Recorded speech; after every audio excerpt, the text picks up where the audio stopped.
Andreas Christensen standing at Barcelona has shifted in a striking way. Not long ago, the club treated him as extra luggage in a crowded trunk, one of several defenders who might be moved on, because the squad had more options than places. Meetings and memos felt like someone tidying a jammed wardrobe. Names considered and then set aside, while planners looked for the next move. Then Inigo Martinez left, and the balance changed overnight. A genuine gap opened in the back line, and Christensen moved from the fringes to someone the team could hardly afford to lose. In training, the shift is noticeable. Teammates call his name more often, drills adapt to fit his presence, and the echo of footsteps on the turf marks him out as someone central to the setup. The contract reality is blunt and immediate. Christensen is 29, and his current deal runs until 2026. Meaning there will effectively be only 1 year left on his contract after the upcoming campaign.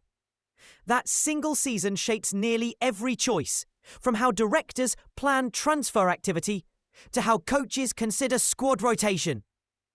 A player with only a year remaining changes negotiating leverage and forces a club to make practical decisions sooner rather than later. On the pitch, his value is also plain. His calm and reading of the game steady a defence when matches tighten and crowd noise rises, giving his teammates a sense of security and an organised voice in moments that otherwise might unravel. Within the sporting department, the mood has tilted toward pragmatic caution. Before Martinez's departure, management had not prepared a renewal offer because they expected Christensen to seek a fresh start elsewhere.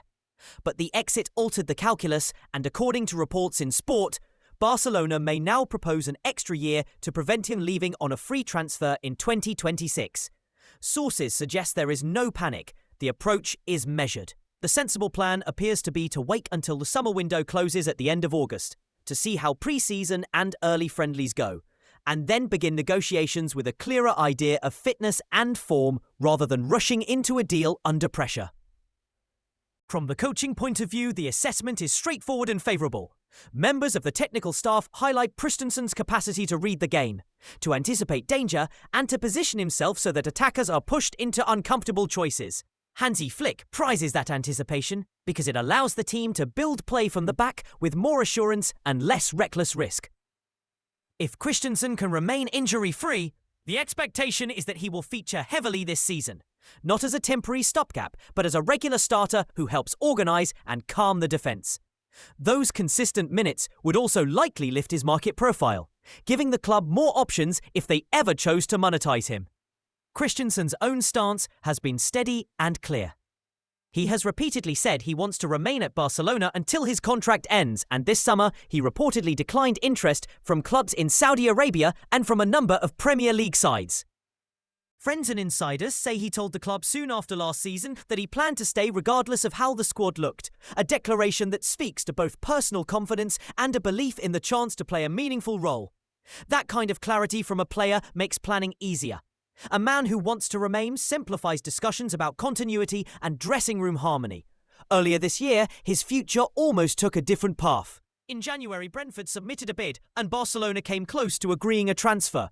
But an untimely injury scuppered the move and Christensen stayed. He then spent much of the rest of the season sidelined, concentrating on rehabilitation, watching matches from the bench and rebuilding his strength with steady, detailed work. Now fully recovered, he believes he can return to his best level, the measured runs, crisp passing under pressure, and the satisfying thud of a headed clearance are visible signs that his engine and confidence are returning. That recovery is central to what he can offer next season. Looking ahead, the choices are practical and fairly straightforward. Christensen should have ample opportunities to start this season, and Barcelona are seriously weighing an extension to avoid losing him for nothing next summer. If he stays fit and produces strong performances under Flick, the club might even contemplate a longer-term commitment that keeps him beyond 2026. For now, the decision comes down to a few clear questions. Reward a player who wants to remain, protect the club's investment, and see whether the next months on the pitch confirm that offering an extra year is the right call.